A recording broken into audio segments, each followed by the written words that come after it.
José Mujica, the former president of Uruguay known worldwide for his humility, has died, leaving behind a legacy defined not by power or wealth, but by principle.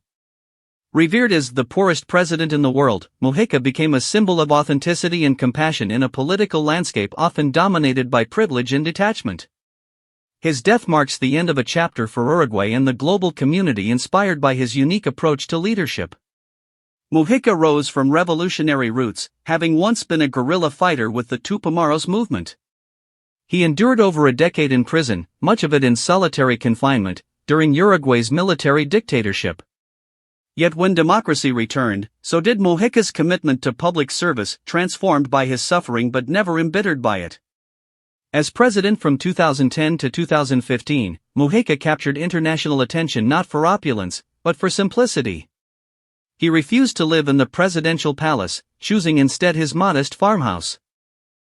He donated the majority of his salary to charity and drove a battered Volkswagen Beetle that became as iconic as his leadership style.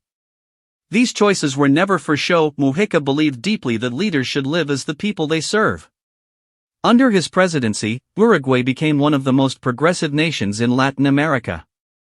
He championed social justice, legalized same-sex marriage, decriminalized abortion, and made Uruguay the first country to fully legalize marijuana. Mujica saw these policies not as political gambits but as moral imperatives rooted in compassion, equality, and freedom. Internationally, Mujica became a beloved figure, invited to speak at the United Nations and global summits, often delivering powerful critiques of consumerism and inequality. In one memorable speech, he warned that humanity's obsession with growth was destroying the planet, urging a return to values that prioritize people over profit. Though he stepped away from the presidency, Mujica never truly left public life. He continued to serve as a senator and remained a guiding voice in politics, consistently urging dialogue over division and modesty over excess. His wife, Lucia Topolansky, also a senator and former guerrilla fighter, stood by his side through decades of struggle and triumph.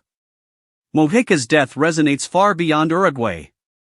He leaves behind not just legislative accomplishments, but a profound moral example, that a leader's true strength lies not in domination, but in integrity. In a world starved for authenticity, José Mujica offered a rare and enduring reminder of what public service can truly mean.